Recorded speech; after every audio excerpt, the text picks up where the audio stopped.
Welcome to Bronzed Bears, a special Second City Gridiron podcast series taking a look at the 2024 Pro Football Hall of Fame class. That class features the inclusion of 3 Chicago Bears. My name is Jeff Berckes, and I've got some fun interviews and insights lined up to talk about Steve McMichael, Devin Hester, Julius Peppers, and a lot of other fun Hall of Fame talk. I will be attending the Hall of Fame game and the induction ceremony in early August with my colleague Jack Silverstein. You will, of course, hear from Jack in this series, and we will do some stuff in Canton, Ohio, and have a little bit of a follow-up. We're going to start off with the senior candidate inductee, Steve McMichael, affectionately known as Mongo. A standout at the University of Texas, McMichael was taken in the 1980 NFL Draft as a third-round pick of the New England Patriots. The Texas boy didn't seem to fit in the Patriots' culture, and New England cut him loose after just one season. He played his first game for the Bears in Week 7 in the 1981 season against the Detroit Lions. It would prove to be the first of 191 consecutive games that he would play for the Bears. It's a franchise record. Along the way, McMichael collected 2 first-team All-Pro selections to go along with 2 second-team All-Pro seasons, 95 sacks, and over 800 tackles at a particularly demanding physical position on the interior of that defensive line. Pro Football Reference, one of my favorite websites, has this great feature on the players page that compares their careers to other players of, quote, a similar quality and shape, end quote. McMichael's career comparisons include names that you're probably going to be pretty familiar with: Ndamukong Suh, Kevin Williams, the great defensive tackle for the Vikings, Howie Long, Jared Allen, Neil Smith, Buck Buchanan, Richard Seymour, Vince Wilfork, and Joe Green. Most of those names are Hall of Famers already or will be added in the near future with Suh and Allen. It's always a little dangerous to get into statistical comparisons, particularly across eras, but I always look at a guy like Warren Sapp, who's a no-doubt first-ballot Hall of Famer. He anchored a defense that won 1 championship as this penetrating 3 technique. Sapp's career started in 1995, 1 year after McMichael retired. Warren Sapp recorded 96.5 sacks in his career, which was just 1.5 sacks more than McMichael. But he also recorded 250 fewer tackles than McMichael. And that's the thing that'll stick out even more once you realize that not only did McMichael record an impressive number of quarterback takedowns, he was also a beast against the run. Sometimes it takes another player's greatness to shine a light on those that came before him. And I've wondered if Warren Sapp and eventually Aaron Donald may have helped raise the discourse of the value of an interior disruptor like McMichael. Either way, the NFL Senior Committee got this one right and putting Mongo in the Hall. He was strong, fierce, and intimidating to opponents. He had some gravel in his voice, and honestly, I think if you met him on the street or maybe at the end of a bar on a Tuesday afternoon, you might reasonably assume that his job was breaking rock into gravel. One of the things I think of with McMichael is his entertainment factor after he stopped playing football. He was always good for a quote, and over the years you'd see him pop up in the Tribune or in local TV, little spots with McMichael because he was just a quote machine. He also really what made him so successful to be able to go on and have this second career in the WCW, doing some wrestling announcing and then eventually actually doing a little wrestling. He was also a coach of the indoor football team that was a part of Chicago, the Chicago Slaughter. They won a championship. And he was just kind of around the city of Chicago all the time, just providing a level of entertainment for sports in Chicago. I think he's just, quite frankly, an interesting guy and someone that now joins the great names in Chicago Bears history with a bronze bust in Canton, Ohio. And I just think from personality-wise, he's one of my favorite guys that I've learned about. So to help understand McMichael's legacy a little better, I brought in my friend and Second City Gridiron's Bill Zimmerman and my co-host of Bear and Balance, Lester Wiltfong, to talk a little bit more about McMichael and the other 2 inductees that we'll get to in later episodes. I'm also going to be clipping in an excerpt of my conversation with Paul Lawrence and Kirk Buckner after my chat with Bill and Lester. Paul and Kirk are colleagues of Jack Silverstein's who work on doing a lot of really cool stuff, deep dives into the Hall of Fame, guys that are maybe on the cusp. And I really wanted to hear their ideas on Steve McMichael because it's nice to have people that are interested and invested in the Hall of Fame talk about a Bears player who isn't necessarily a Bears fan. And so you know that they're not bringing in a specific bias to the franchise. So you're going to hear more from them at the end of this episode. Let's start off with Bill and Lester. All right, I am joined by Bill Zimmerman and Lester A. Wiltfong Jr., and I want to talk about these Chicago Bears that are going into the Hall of Fame. Let's start off with Steve McMichael, and I really wanted to talk to the two of you guys about Steve McMichael because you guys watched this guy play. Now, you know, I think we were just called old, Lester. Yeah, that was my thought. Yeah, experienced, saw it in the moment. But yes, you're a little more seasoned. You saw this guy play. Well, look, I'm 42 years old. I saw Steve McMichael play as a kid. I get it, but he was towards the end of his career for the most part when I was watching a lot of Bears games. And this guy just, when you go back and you look at some of the earlier Steve McMichael career, he still looked kind of like an old man playing. Like he just has a look about him because he had the pants up high and just kind of had like a weathered look to him to begin with. And so he just kind of looked like a grown man real early out of the gates is kind of my impression of McMichael. But what's your earliest football memory of Steve McMichael? Bill, start with you. Like a specific memory, that's a challenging one.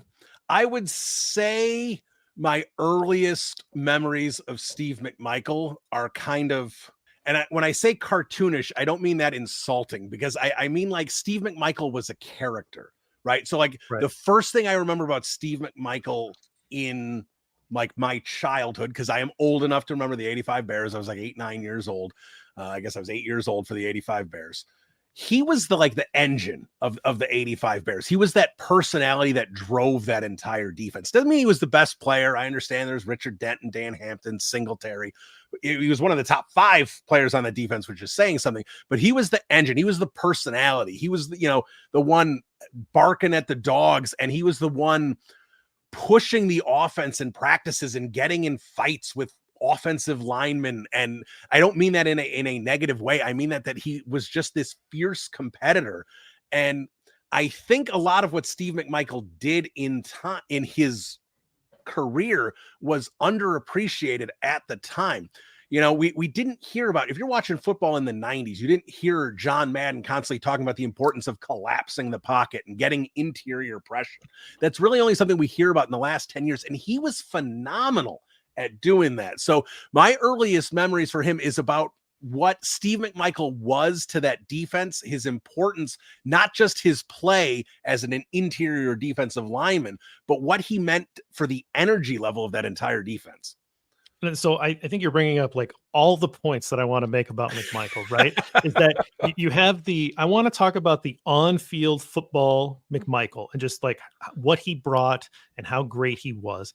I also want to talk about what he meant as a teammate on that, like you talked about, just that fierceness. And I also want to talk about the character, because he is such a fascinating guy and all of the things that he did after football, right? And I think that you're right, Bill, in that at the time, we may not have appreciated interior pressure and collapsing the pocket, right? And I wonder if this is looking back with a modern lens and looking at this going, well, why did this guy take so long to get into the Hall of Fame? Why did he not get a sniff of the Hall of Fame when he was on the modern era bracket, right? So I do want to talk about that, but let's start then with the on football stuff. So Lester, on field football, what do you think McMichael brought to this team, and what did that do to that defensive line and what Buddy Ryan wanted to do?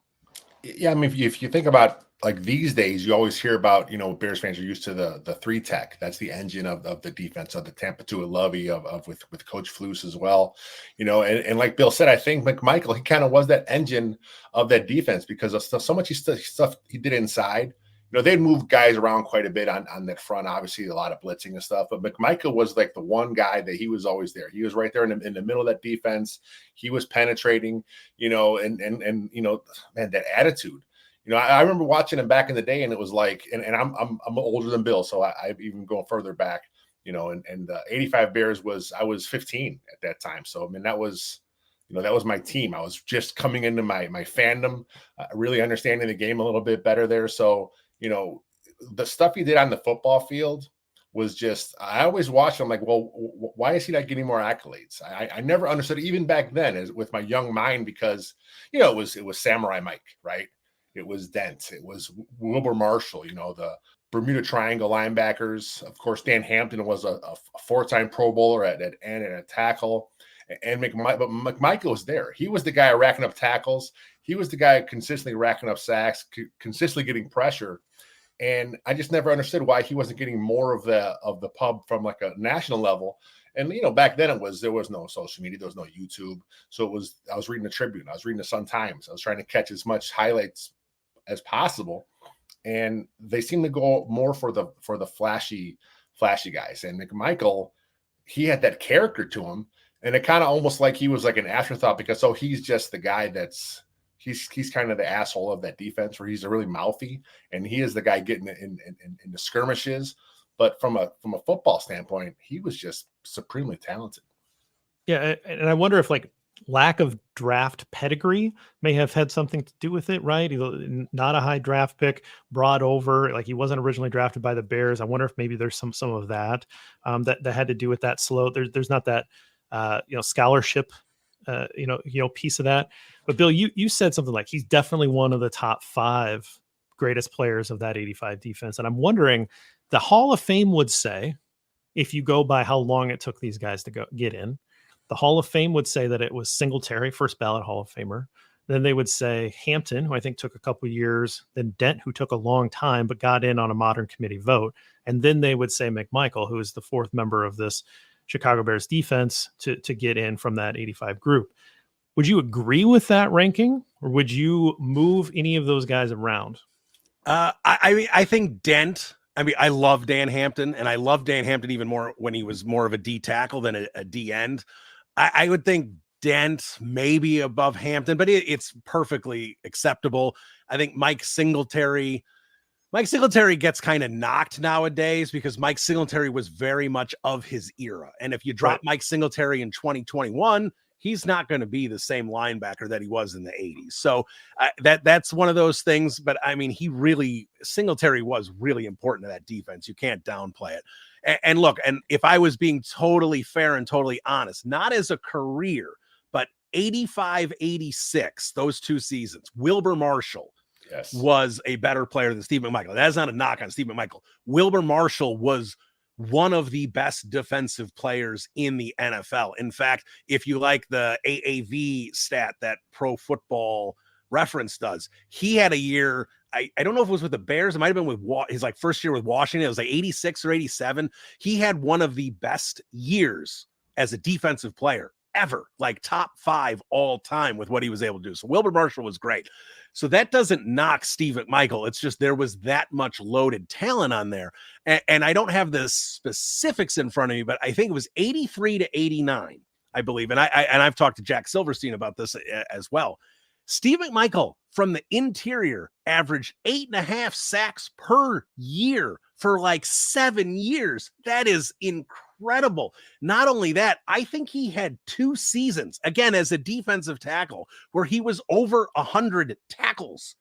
I mean, you get 40 tackles out of a defensive lineman. Now you're like, wow, that's a lot of tackles. McMichael's over 100 tackles, 8.5, 9, 10 sacks a year. He was a dominant player. And I think because of some of the players that were around him, he didn't get that recognition. So when you sit there and say, well, Steve McMichael is the 4th or 5th best player on this 85, 86 Bears defense that was a really dominant defense, you could sit there and say, well, then, yeah, you can't have that many players. Like it's the old Cub argument about the 69 Cubs. You can't have Ron Santo in the Hall of Fame because you already have Billy Williams and Ernie Banks and Fergie Jenkins. And eventually Santo got in because people were eventually like, that's stupid. And it's the same thing with Steve McMichael. Steve McMichael should not be punished because he happened to play with a lot of other talented players. That seemed to happen to him for a while until finally, unfortunately, the ALS certainly had a lot to do with raising his profile again and having the Hall of Fame look at him. But I would say this about that. The Hall of Fame didn't put him in because he had ALS. The Hall of Fame re-examined his career because he had ALS and went, oh, guys, this is an oversight. We need to correct this?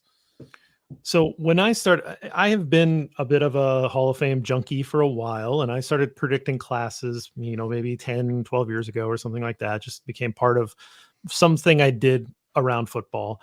And of course, being a Bears fan, I really looked at this, like, who are the guys from the past that I think should be in Canton but aren't right now?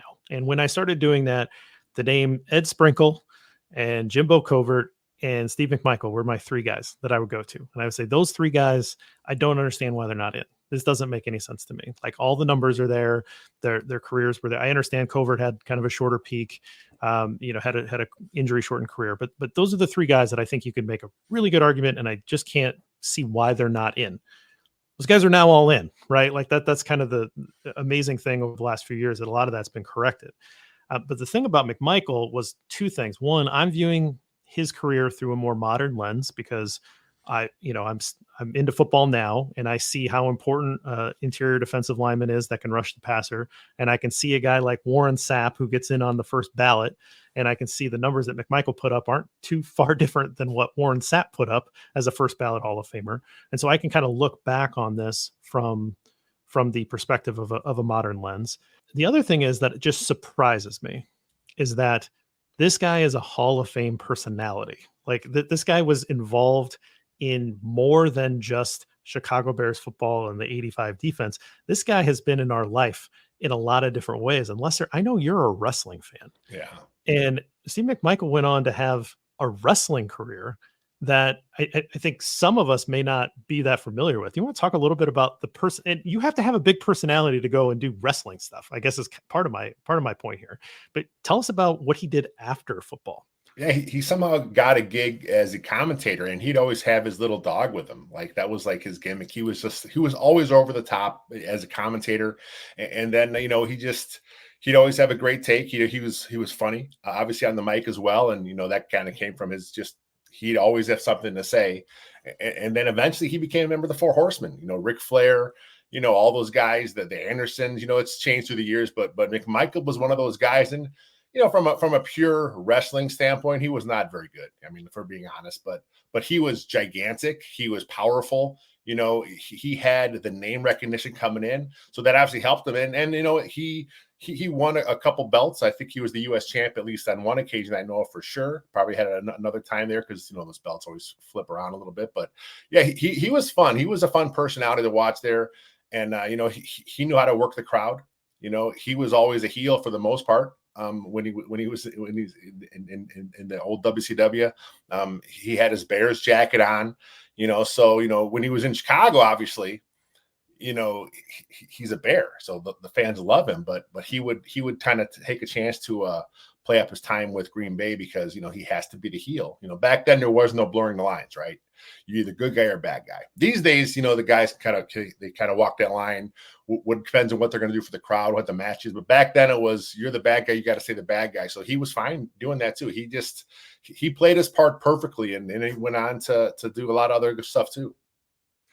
Now, Bill, obviously you've done a lot of work inside radio, and I look at McMichael and that big personality, and I think this guy would have been a perfect shock jock, if nothing else, right? Like he's willing to just like take a position and kind of twist it a little bit and kind of stick it out there.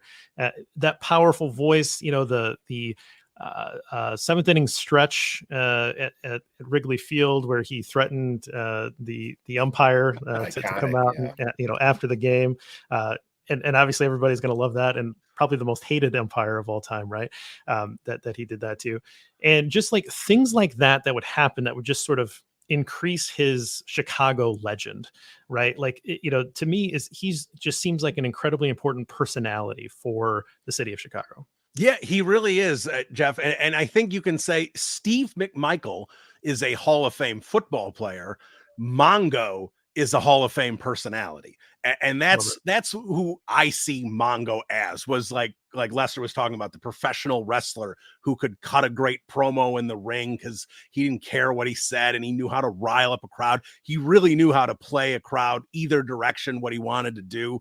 And like, I was a huge Steve McMichael fan as a kid. Like, I was an offensive lineman mostly, but I wore 76 in high school because Steve McMichael was one of my favorite players.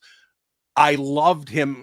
And it was that personality, that Mongo guy that just was larger than life. And, in my media career, the first media thing I ever did outside of Syracuse, is I got an internship this is the late 90s for CBS Chicago. And I met a couple athletes that way. But Steve McMichael was actually the first athlete I ever really had a chance to meet, because I worked for a company called Sporting News Radio in the early 2000s, and the network is under a new name. It's moved a bunch of times. It doesn't matter. But I was doing a weekend show, and the host after the show I was working on was Chet Kopic, the legendary Chicago broadcaster. And Chet knew everybody in Chicago sports, and he was friends with Steve McMichael. So he had Steve McMichael come in studio one day, and McMichael came in towards the end of the show. He's just hanging out in the studio. Lester brought up his dog. His wife was there with the little dog, and he's just shooting the breeze, having fun, giving everyone crap, and just, you would have thought it was just like a guy at the bar that Chet invited to just come into the studio. He was that down to earth and that cool with everybody. It wasn't like, hey, I'm a big time NFL player. So he had that personality where he could just connect with people on a personable level, but he still could be that larger in life character that Chicago embraced. I mean, is he the correct answer when everybody says, which Bear, past or present, do you want to have a beer with? Yeah, if he's not at the top of the list, he's second or third, depending on your flavor. He's right there, because it's not just, he would give you the amazing stories from those 80s locker room. He wouldn't hold back there. He'd give you some fun stories, and he'd also have fun. Now, you better be able to hold your liquor, because I guarantee you Steve wasn't going to let you have one or two beers and walk away. I think Jack had a good one of his arguments why McMichael should be, considered. Obviously, the numbers are great, and like Bill said, he's always knocked for just, he's on the 85 Bears, and you can't have so many players on the same team. Well, the 85 Bears is more than just 85. I mean, the Chicago Bears defense in the 80s through the early 90s with McMichael on it, it was still a top 10 defense. So it wasn't just the 85 Bears. So I think it's unfair that McMichael is kind of knocked for all those years because of the team only winning one.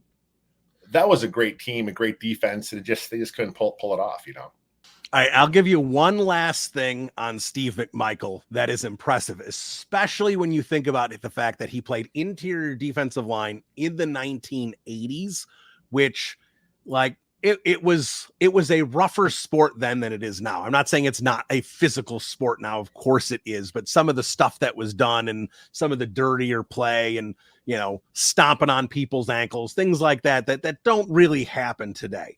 So Steve McMichael played 6 games with New England in 80, 81 with the Bears. He played 10 games. So 82 was a strike shortened season. He played all 9 games. 83, 84, 85, 86, 16 games, didn't miss any. 87, 12 games because there was a 4-game strike. But he played every game there. 16 and 88, 89, 90, 91, 92, and 93. The man did not miss a game from 1982 and including 1994 with the Green Bay Packers. 82 to 94. He did not miss a football game at all. He was physical, he was strong, and he was tough as hell. He played through anything. And that is something, I mean, we talk about it here with Tevin Jenkins. We all love Tevin Jenkins. We want Tevin Jenkins to stay a Chicago Bear, but can they extend him? Can they trust him? Because will he be on the field? Steve McMichael was on the field every game.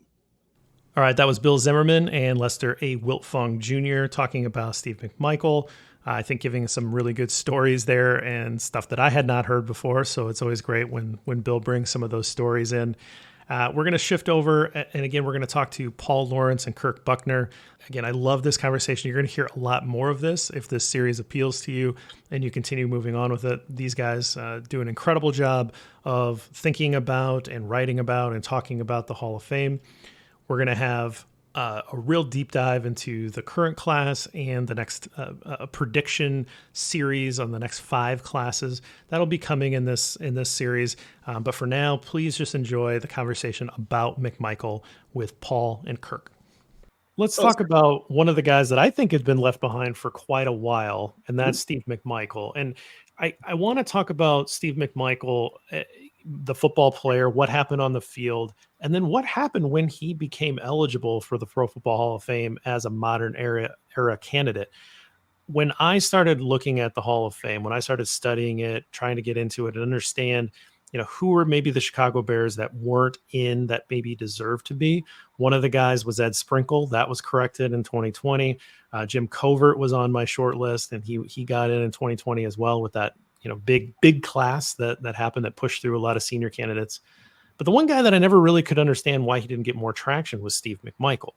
And I'm curious, from a historical perspective, was McMichael overshadowed by Mike Singletary, Dan Hampton, Richard Dent? Was there this idea that there was a maximum number that a team that played together could maybe have in? Because his numbers kind of speak for themselves.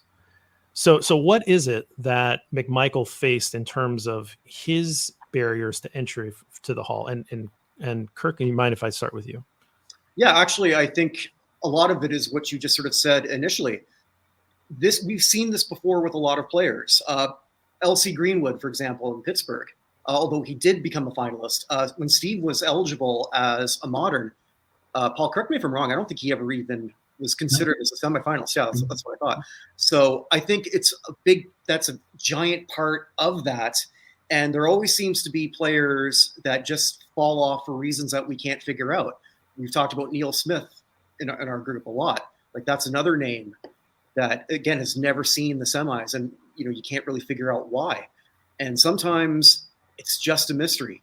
And I think what really is one thing that I'd like to see change in the Pro Football Hall of Fame is just rotating people who actually get to decide who votes through. And I think if that were to happen, you might see different people sort of come up, because when the semis come out, it's going to be the same group of people generally. And just unfortunately, when some guy, in this case Mongo, gets forgotten about, then he's forgotten again and again and again and again and again.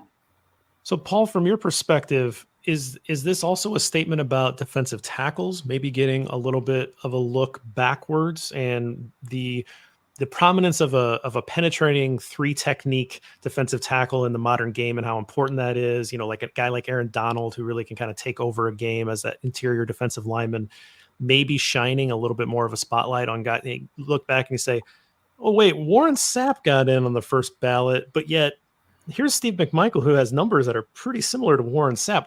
What happened here? Is there something about the modern play at the defensive tackle spot that maybe helped McMichael here? No, I think you're onto something there. Certainly, as players in certain positions that have certain particular roles as the game evolves, it does shine light on the others that preceded them that may have not had that kind of focus or attention. And if you look at the trends in the history of voting and the patterns based on what the voters tend to look for, there certainly are positions that are, I hate to say, sort of devalued. And, a couple of them that come to mind, and there's very few of them in the Hall of Fame, are tight ends. Offensive guards and centers tend to be very small in number. For many years, we were well underrepresented in the safety position. And I think the interior defensive tackle situation you're talking about, it was another one of those. There's also a factor here that, at least in the last, say, 2 decades, and the voting committee has expanded in number and diversity up to 50 now. There has been some changes. But one of the things that seems to be pretty clear, again, just from a trend, is that the voters really put a high value on all-decade team selections. That seemed to be a golden ticket, especially if you're a first team. It may take a player a few years on the ballot, but they tend to get in. or often combined with that would be somebody with multiple first-team All-Pro selections by Associated Press or the other major news outlets that select those teams. These voters really focus on those players. And I think if you look at many of the classes in recent years, whether they were elected as senior candidates or modern candidates, those two criteria push a lot of guys up to the top, either as first ballot or, again, may take a few years. But what that means in the case of someone like Mongo is not having those two kind of criteria or checklist on a resume. It's no discredit to his career, but it kind of almost moves him into a tier. He gets set aside, and the problem is more and more guys get set aside, and as the years go on, they have 20 years on the ballot as a modern candidate. And if they don't start making progress into the semifinalist round, which he never managed to get to that round, they suddenly get disappeared and forgotten, and then they fall into what we call the senior pool abyss, where there are dozens and dozens of guys. Some of them have waited decades, like Randy Gradishar, and last year Chuck Howley, almost 40 years waiting to get elected. And I think he's a case where that's happened. It's not really discredit. I think it's just he gets, and he's not the only one that happens to. They sort of get forgotten by the voters. And as the voters get younger, which is another trend, how many of them really, unless they're historians, and most of them are journalists, they follow the game. Some of them will write the history, but as we go forward, more and more of them probably didn't see guys from the 70s, or even maybe now we're getting some of these voters who aren't as familiar with the early 80s. And so names just disappear from their mind, I think. Right. Or maybe they come in towards the tail end of their career and they only remember that sort of that last year or two where a guy may not be in that Hall of Fame type character. Kirk, I'm curious, what does this say about the 85 Bears defense, now that, that strong middle 80s defense where you have yet another guy recognized in the Hall of Fame now? Does that put them into some kind of elite territory? And I'm sure they were already in elite territory, but does this put them in to sort of really crystallize hey, this was a heck of a defense? I think they're already in that discussion of the greatest team of all time. I mean, and I thought that before, and I say that from the external, non-Chicago perspective. I think probably the best thing that ever happened to them that year was losing to Miami, and that just took a lot of pressure off. Yeah, I think it puts that final ribbon, that bow on that already near perfect package. The way I sort of look at it, historically speaking, we all know what we saw. We witnessed it. We lived through it. Our eyes told us that this team was special. As Paul and myself, especially as we're doing more of these looks at games in the 80s and just these powerful teams. Yeah, Chicago only won one, but you put that team against any team in that decade, my money's on Chicago every single time. And it's sort of great that another piece of that puzzle is getting in. All right, that's the first episode of the Bronze Bears on Steve McMichael. Join us next time as we talk about Devin Hester, and then we will eventually get to Julius Peppers and some other really cool Hall of Fame talk. Really appreciate you joining us, and let me know what you think on Twitter @GridironBorn or on the website at Windy City Gridiron. Thanks, guys.